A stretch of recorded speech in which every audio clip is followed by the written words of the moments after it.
Ziyazokuthi human rights violation zanophiwa izizini zilezo. Aizivi. Vanozoziziva kana vatadza vaona kuti nyika yatinoita kuitungamirira.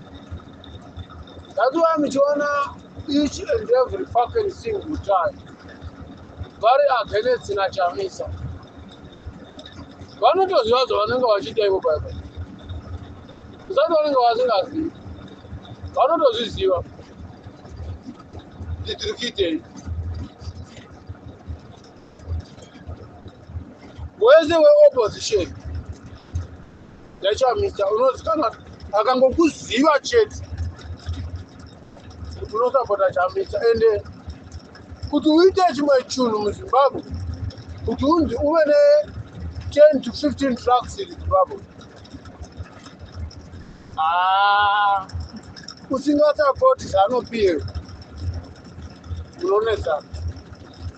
Even the ground chairo kuva nepanzvimbo kana kuti paunoti apa ndepangu pendoplanda maize, wheat, chinyi, cabbage, tamati. Majournalist avefeka anouya ikoko achida kunzwa kuti uri kuzvifambisa sei.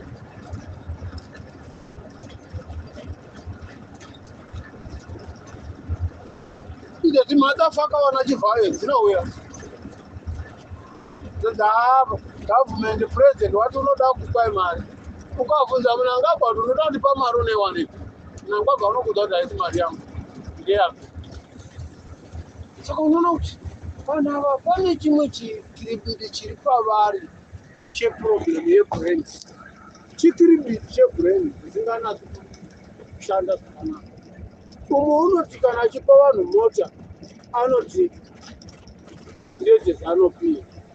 Munangagwa akainterviewa tiri kuona vanhu vachipuwa mota zvichinzi ndedzapresident ndezveZANU-PF. Munangagwa vanokuudza kuti mari yacho ndewana. What the fuck is wrong about these people? I don't understand their mindset. Because we are not ndezveZANU-PF. Ukabvunza Munangagwa unoti ndewanepi mari yokupa vanhu mari yokutenga mota kutengera vanhu vese venyika mota. Pane chimwe chitsotsi chinenge chichiitika pavari. Ukabvunza uyo anokurambira, ukabvunza uyo anokurambira. Yose mustyle yavanoita nayo yokuuraya mapolitical party nemaopposition. Because vanotuma uyu kana kwanointerviewa unokuda kuti ndakamutuma yako rinozisungira. By the end of the story ndinozobuda pachena kuti chavangoti takatenderana namaZimbabwe kuti ndiwotitete Munangagwa. Wakatenderana namaZimbabwe api? Iye ndimo pano chavanga wakagotenderana.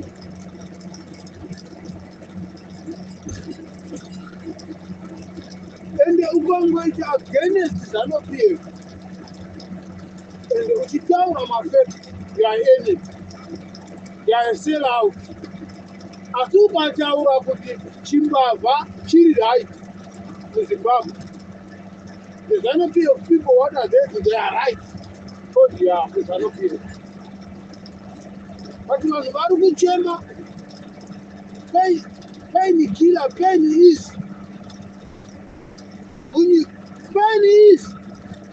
but unoona kama munhu akabata 100,000 vazoda kupa iye nitro Land Cruiser muSouth Africa. Land Cruiser yaanoda kuwaridza 1.9 million 1.9 million rand. Yeah? Toyota Fortuner, that one is fucking 2023. It's less than 450,000. Less than 400, 375,000 plus 50,000 US. Money is any two Americans to get it. But on the money they get from us. because Maria wakashandira chaiko chaiko ka chero dola chero randi chero rinorwadza kupa munhu kana 5 rand kungotengera munhu wausingazivi. Hadzisi mari dzinondoshandwa, imari dziya dzinondosvikwa nenyuka, mari dzenyu vakatibvara.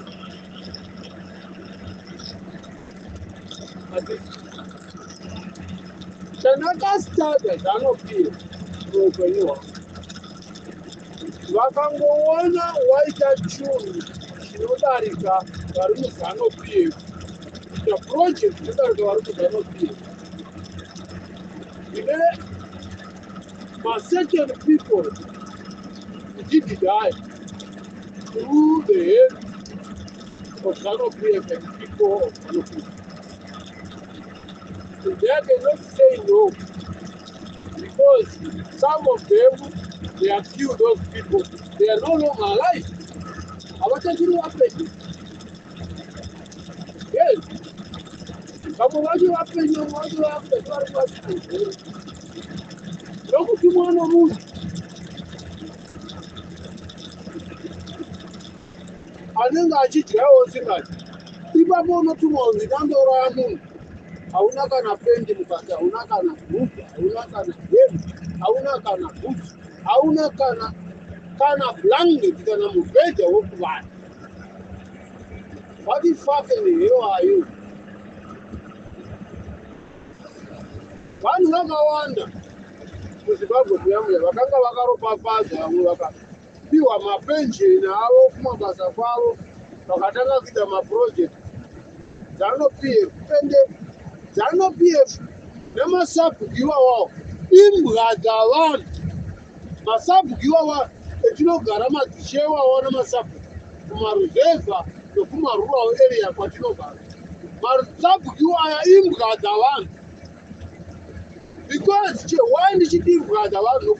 Ukangoita chimwe chinhu chinoita sechiri nani, sabhuku anouya but ilendi yanga isina munhu wakamupa munhu kuti aite akatita kuita project yangu, anoenda sabhuku kundoipublisha kumufakani musangano weZANU-PF. That is shitty political party. That is fucking political party. What are they do? They are coming, say you, killing you. Very soon you see ZANU-PF approaching their people to say, hey, bra, we saw you have a good job, and if you deny to take that, you begin to be an enemy of ZANU-PF. They are saying why? You are in the opposition. That is where they putting you. They can give you a case. You have never done that case. You never done that case. They are saying, what, killing someone, what, fucking judge that is a dark. Vana vakawanda samuna South Africa. Ameno. Engineer machinyi. Vamwe vacho vanoti magarden. Muna South Africa. Awaja namtema uni akahenga certificate uri mubhedha. Totemeswa uni. Maoko ototi asesani. Kwezeka munhu wakadero uri muno muSouth Africa totemeswa uni degree riri mubhedha woti panje pamberi neZANU-PF. Which means you show yourself you are fucking crazy. You are fucking mad. You are fucking mad.